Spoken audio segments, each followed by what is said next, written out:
Hey guys, and welcome to my new video, as promised, about my time at Brantingham Church. It's such a beautiful church and it's such a beautiful surroundings, and hopefully you can hear all the birds singing. So this came about, and I'm not 100% sure about the actual timing. I believe I was about 13, and basically the way that this came about, because I hadn't played the organ up until that point, but could obviously play the piano. My mum, who went to a physiotherapist who was a parishioner here at the church, was talking about me and my music to her during, I assume, the physiotherapy session, and the result of which became basically me being dragged into coming and playing for a service at Brantingham Church. Now, this very kind, lovely lady had offered to pick me up the first time that I was going to come and play at this service. So I was waiting at the bottom of my dad's drive, and for whatever reason, unfortunately, she was late that morning, and having never played an organ before, never mind the one that I was about to play, I was a little bit anxious, and I'll tell you a little bit about that later at the organ.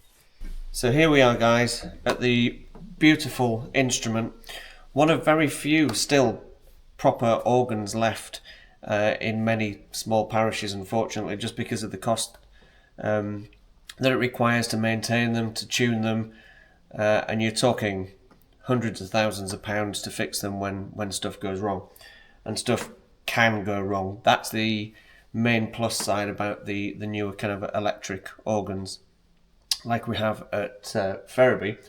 And I mentioned in my previous video that you can turn up to something, for example, as I've discovered today, there's a particular stop on this that is wildly out of tune. It doesn't even work because I forgot to switch it on.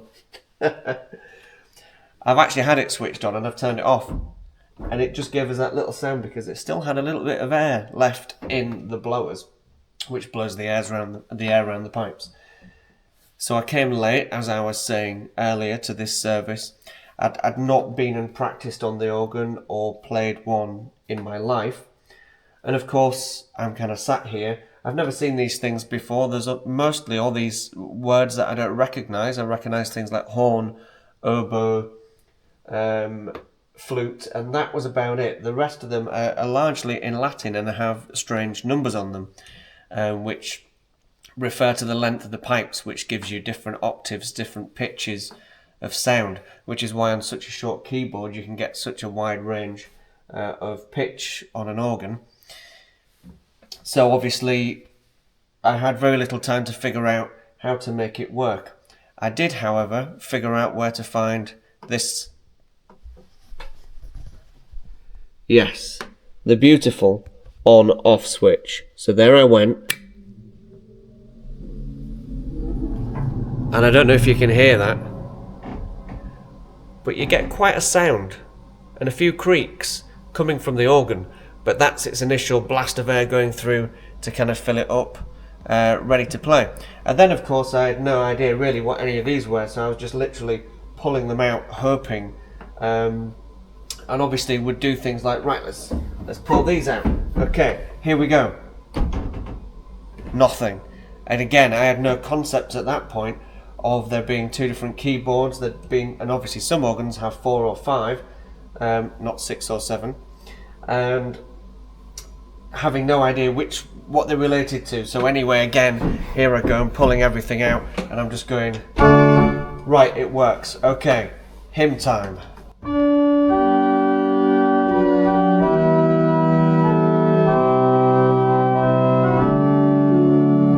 And at the same time thinking, okay, we've got all these things for my feet as well. Right, these must work somehow. I've never used them before, but they look like notes, so let's just pull everything else out and see what happens. And then weirdly, you press your feet, and I don't know if you can see, but it's got what we call couplers, which don't act in the same way on the electronic instruments. They just actually combine the sounds. But in order to combine the sounds in the original organs, the mechanics of the keys had to kind of combine together, which makes the resistance of playing the key twice as hard, and sometimes even more than that. This is quite a hard organ to play when you're coupling the keyboards together, but as opposed to giving you that nice big general organ sound, it puts everything on. Much more triumphant, and you can hear that there's some cracks and some funny noises coming from the organ after you play that kind of a note. But anyway, it was a bit of a baptism of fire, so to say, and I soon learnt to understand what the different ones meant, and that, for example, this particular pipe was out of tune.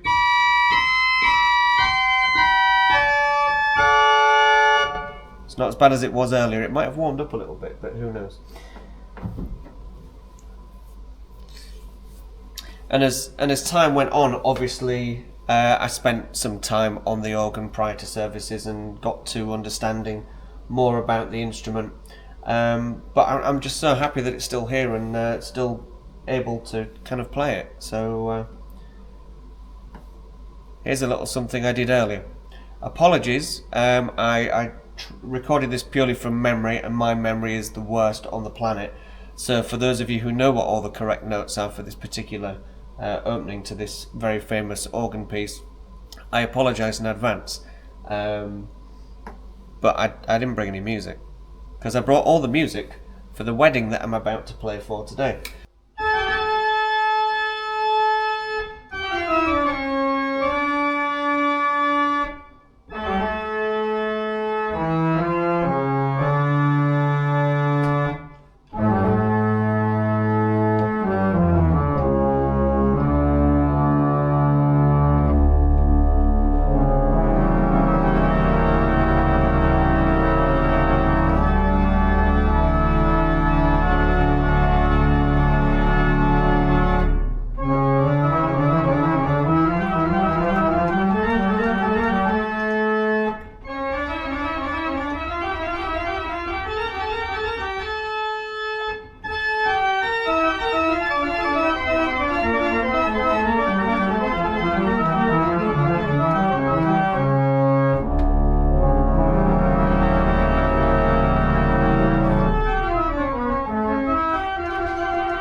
So let me just take you.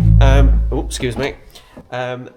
So today, the reason I'm here really is that, like I said, there is a wedding on. However, sadly, they don't want me to play the organ. But let's take a little trip, kind of round this church, shall we?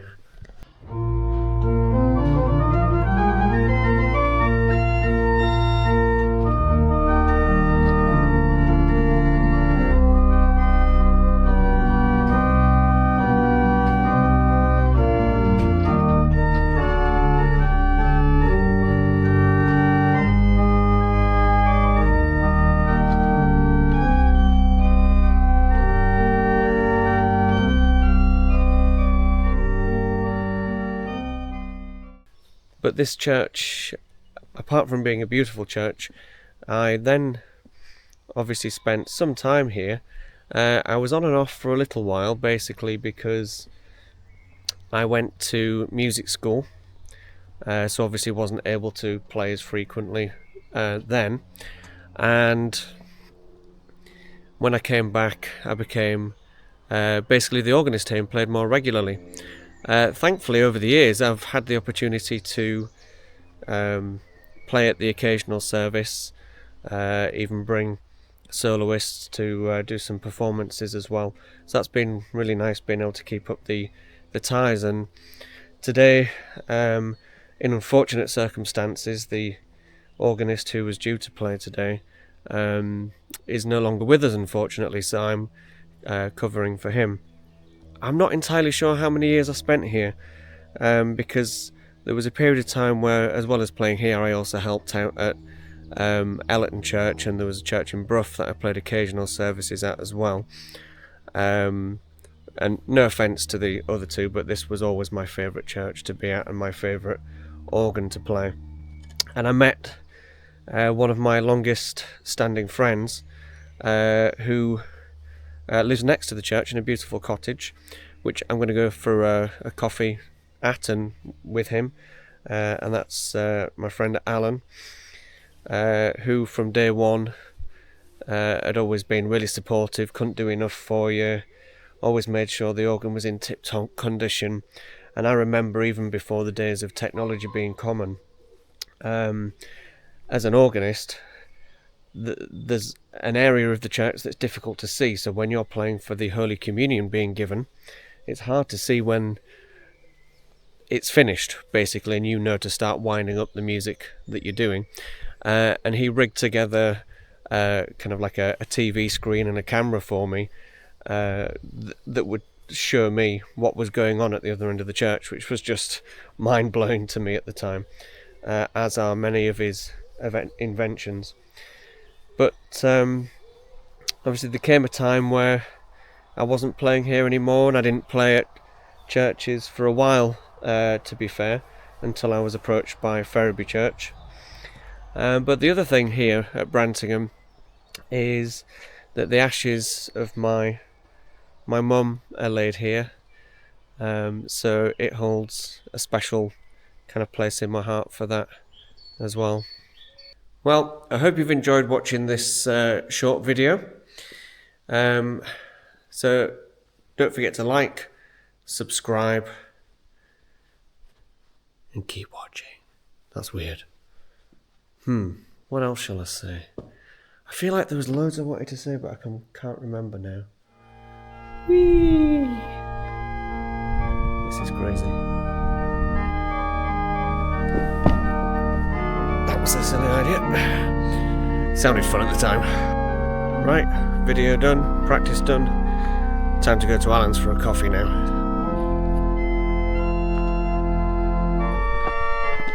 Beautiful house, isn't it?